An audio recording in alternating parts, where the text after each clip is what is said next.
Well, first let me start out by saying I pray for wisdom for all of us, and I ask everyone to continue to pray for wisdom for us.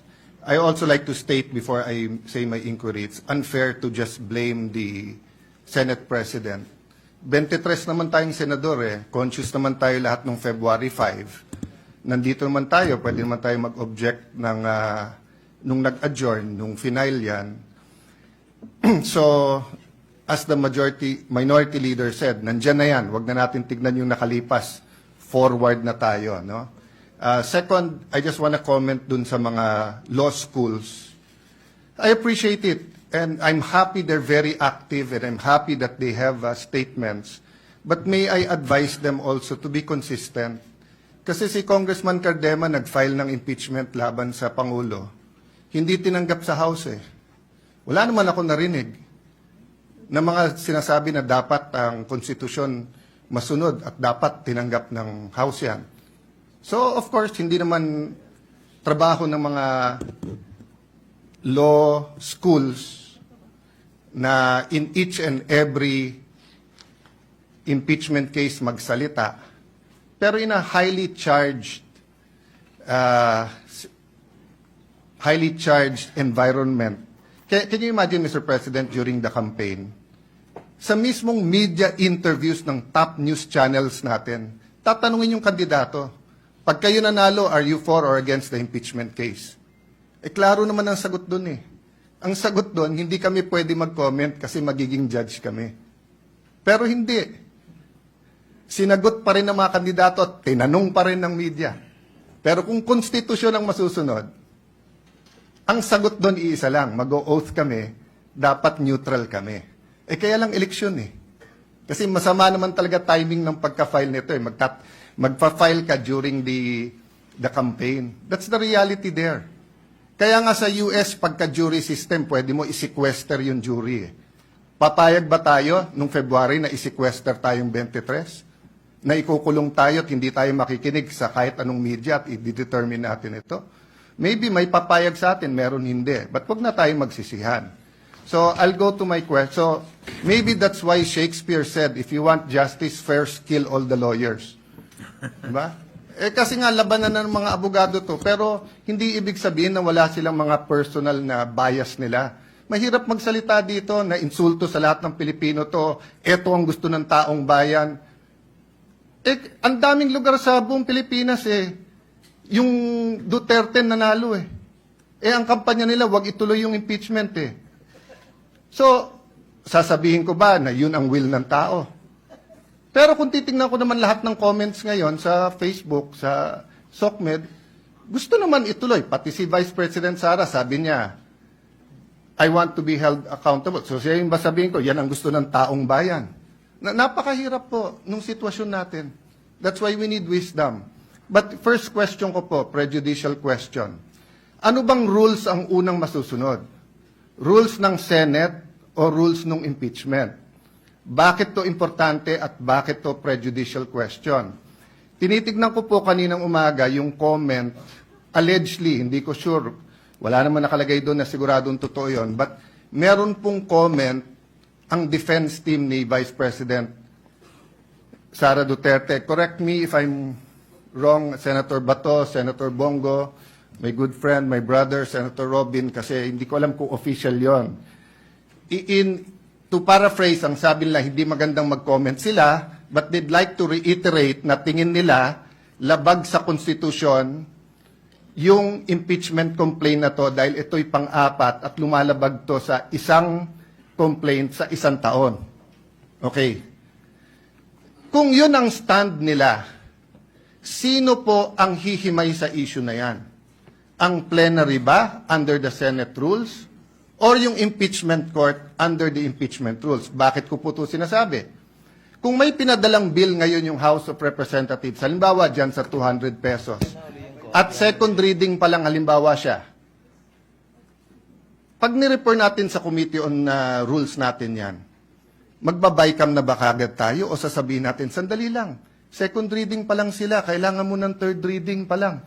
Ang sinasabi sa akin ni Senator Villanueva ngayon, pinadala lahat ng records except for except for the bill that they passed. So we cannot act on the 200 peso minimum wage, additional sa minimum wage. But that's my point, Mr. President.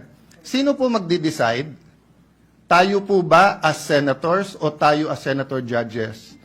Kung nilabag ang konstitusyon doon. And doon naman ako sumasang-ayon sa mga law schools. Let's proceed. Let's look at it. But yun na nga ang question. Yung complaint ba is firm, legal, according to Constitution, or may constitutional infirmity ito? My last question is just a question of logic. Nag-move yung ating minority leader na to convene na as a impeachment court. Yung ating deputy, sabi niya, hindi na kailangan magbotohan. Eh, pag nag-move ka, may botohan. So, sino masusunod sa dalawa? Why do I say this? I'm saying it not because it's funny that one will move and then kailangang magbotohan, then the other one will move na magbotohan. Eh, kung matalo botohan, eh, sabi niya, hindi kailangan ng botohan eh. I say this for a simple practical reality. When you say the Senate, it is composed of 24 or in this case 23 senators. So pag sinabi mong gumalaw ang Senado, ibig sabihin po either walang nag-object or may botohan at yung majority masusunod. I cannot say right now like Senator Villanueva that I'm 100% in agreement with Senator Coco and Senator Risa. I can tell you I'm in agreement with certain things they've said. For example, Mr. President, it's our constitutional duty. Kailangan mag-proceed. We should have done it earlier. But again, I won't blame you. I won't blame them. I'll blame myself. I could have written you a letter. I could have said na February, mag-ano na tayo. But let me just explain that one point. Why didn't I write you a letter, Mr. President? Kasi pag Pangulo yung ini-impeach, every single day na nandyan, kung totoo ang allegation sa Presidente, we all suffer. The country suffers, our institution suffers, accountability suffers. Pero pag Vice President, especially ngayon, hindi naman siya binigyan ng ibang trabaho eh. Wala naman siya sa kabinete. Yes, I want accountability. Pero between today and Wednesday, I'd rather pass yung Konektadong Pinoy at saka yung e-government at lahat ng ibang bills na nakapending dyan. So, Mr. President, may I end by reiterating the question. Do we follow first the rules of the Senate or do we go into the impeachment court? Sino magde-decide nung allegations ng defense na na-violate ang Constitution sa one impeachment per year? The second is just to continue my observation, Mr. President. I agree with many here. Wala tayong choice, forthwith. But I disagree na sa Tagalog, agad-agad ang forthwith. Ang forthwith, yung ibig sabihin nun sa Tagalog is yan na yung susunod. Yan na yung gagawin mo. Oo, immediate yung agad-agad. Hindi ako expert sa linguistics, pero medyo hindi agad ang Tagalog ng forthwith. Yung immediately, yon agad yon or agad-agad, di ba? So, maya-maya, hindi, ibig sabihin ng forthwith, sang-ayon naman ako eh. Ang ibig sabihin ng forthwith, wala ka ng to quote dos por dos, susunod na. O yun ang ibig sabihin ng forthwith. Yung wala ka nang hihintayin, yun na. Kaya agree ako sa inyo na kailangan talakayin natin yung impeachment complaint. Pero gusto kong iklaro, sa tama o sa mali, botohan ang mangyayari sa atin. Hindi pwede pong bumoto yung 15 na hindi magko-convene yung impeachment. Tapos 9 kami o 8 tayong magpapakita doon na naka-robe. Kasi sinabi ng 15, hindi magko-convene eh. Anong pwedeng gawin? Pupunta ka ng Supreme Court, uutusan tayo ngayon ng Supreme Court.